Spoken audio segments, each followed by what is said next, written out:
Bismillah ar-Rahman ar-Rahim. Assalamu alaikum, my friends. It's almost over. It's almost over. Relax. Peace and blessings to all of you. Peace and blessings to you, President Rizvi, and to you, Chancellor Habib, to you, the faculty and the staff of Habib University, to the Habib family, which I've grown to know and love in my few days here, to the Board of Governors, to all the friends and loved ones here in the audience, of course, to all of you, the class of 2019. Well done, well done. What a glorious night this is, and what a joy it is to be here with you. You know, it's funny, I've given thousands of speeches in dozens of different countries, but believe it or not, this is the first time in my life that I've actually given a convocation address. And yeah, there you go. And I gotta admit, I'm kind of a little nervous about it. I asked my friend Chris for advice, you know, what I should do and what I should say, and he said, not to worry, just say something funny and encouraging and uplifting and thought-provoking, something new and unique and, of course, memorable, something no one has ever said before or perhaps even thought before, you know, something that will inspire the graduates and stay with them for the rest of their lives, something that they can pass on to their children and their children's children, something that many, many years from now, when they are on their deathbeds, thinking back on their lives, will suddenly come to them again like divine revelation from God Almighty, and will give them the peace and knowledge of knowing that all the great things they had accomplished in their long and meaningful lives was sparked by what I said to them right now at this moment. Also make it 10 minutes long. Also, maybe don't bring up images of deathbeds. It's kind of a downer. So no pressure. It's very easy. I can do this. I called my wife. She's somebody I call whenever I'm confused about any subject. I asked my brilliant wife, who as the founder of Kiva.org, has given dozens of convocation speeches. I asked her for advice. She said, just remember two things. Keep it simple and make it personal. So here it goes. Some of you know that I was born in Iran. My family fled the country after the revolution of 1979. I was 7 years old. We landed in the United States just around the time that the U.S. Embassy in Tehran was seized, and the American staff there was taken hostage in a crisis that would last 444 days. That was, as you can imagine, not the best time in the world to be either Iranian or Muslim in America, as opposed to now when it's awesome, it's fantastic. I'm going to wait a few minutes for the Urdu translation to register the sarcasm in what I just said. Just want to make sure.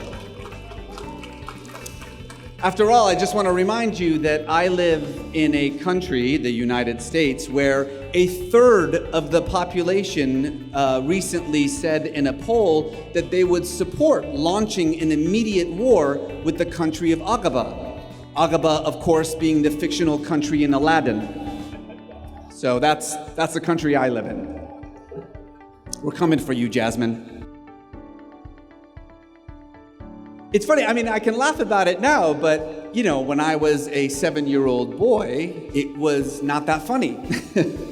It was very difficult, actually, for me to make light of the constant attacks that I would face on my faith, on my identity. I remember anti-Iran demonstrations outside of my home. I remember being called a raghead at school. I remember my fellow students wearing pins that said, "Bomb Iran." I remember the bank refusing to cash my father's work checks because of his name. For a 7-year-old desperately trying to fit in, to not be weird, it became incredibly important for me to hide my faith and my identity. It was a matter of survival. In fact, those of you who know me know that I spent a good part of the 1980s pretending to be Mexican, which tells you how little I truly understood America, because telling people I was Mexican only made things worse. Still, for many years, I continued to hide my identity, to pretend to be somebody else. Anything to avoid the hard stares, the probing questions. Where are you from? Why does your name sound so funny? By the time I got to university, I had no idea who I really was anymore. Now, hopefully by this point, you have realized that the primary purpose of a university education is not so much to teach you a particular discipline, but to totally screw with your mind. It's to make you question your most basic beliefs and assumptions, to make you realize that pretty much everything you thought you knew was a lie. By the way, the primary purpose of graduate school is to help you realize that everything you learned in university was a lie. So, that's a different speech. For me, it was at university where I began my education in the study of religions that I started to realize that the difficulties that I was having defining who I was had little to do with me or my identity or my particular experience growing up Muslim or Iranian in America. The problem went far deeper than that. You see, for most of human history, we have constructed our sense of self not by defining who we are, but rather by declaring who we aren't. Think about it. It's extraordinarily difficult to say who you are. It is very easy to say who you aren't.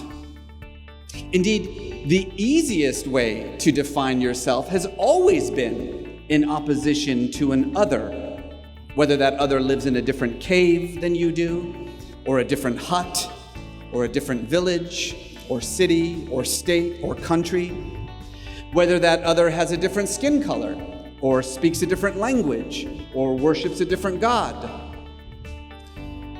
Learning this most basic fact about human beings made me suddenly realize that the problems that I had growing up in America were not unique, either to me or to America. They were the same problems that people everywhere faced. I realized that at a time of profound uncertainty, in the face of a rapidly changing racial and religious landscape, in response to a world that seemed more frightening and more unfamiliar than they had previously thought, many of my fellow citizens were looking for an other to help them define what it means to be American. And they found me. Right then and there, I made a vow to myself. I promised that I would never make that same mistake myself. I would never define myself against anyone else. I would never form my identity in opposition to anyone else. I would never declare who I wasn't. Instead, I would strive with all of my heart and mind and soul to discover who I was. And when I did, and I did, I would shout it from the mountaintops. So then, who are you? This is the question that I want to leave you with tonight. It may seem like a simple question, but it is in fact the most difficult, the most important question you will ever ask. Indeed, I would say it is this question and the increasing difficulty that people across the globe are having in answering it that lies at the heart of so many of the conflicts that we are seeing in our world. Consider the slow, steady erosion of democracy that we see across the globe. The rise of authoritarianism in places like Russia and Turkey, India and Brazil, Israel, the Philippines, and the United States. The surge of white nationalism in Europe and North America. The scourge of religious extremism. It's difficult not to recognize these things as stemming from a worldwide identity crisis that has gripped large parts of our planet. A crisis rooted in our inability to define ourselves without having to resort to some opposite pole. So I ask you once again, who are you? Your parents can't answer this question for you, nor can your professors, nor can your government, nor can your priest or your imam, nor can I. It is a question that only you can answer. But perhaps I can offer you a little bit of help. That, after all, is the purpose of these convocation addresses. That's what I was told. You are, whatever else you are, a member of an extremely small and privileged group. You are college graduates. The degree you've earned here is like a treasure. It sets you apart from 90% of your fellow human beings on this earth. But your degree does not define you. Your nationality does not define you. Your religion does not define you. Who you are should not be defined by any single marker. On the contrary, your identity is the result of the interweaving of multiple markers: race and ethnicity, nationality, gender, sexual orientation, political and social status. These are the individual strands that, when woven together, form the unbreakable coil of your identity. And no single one of these strands should be allowed to overcome the others.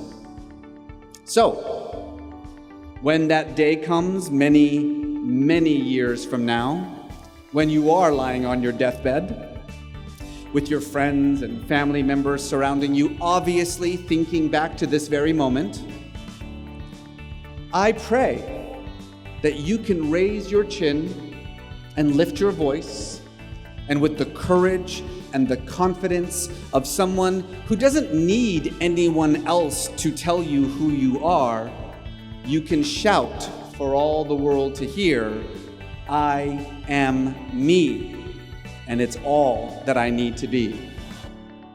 Thank you. Congratulations. Mashallah.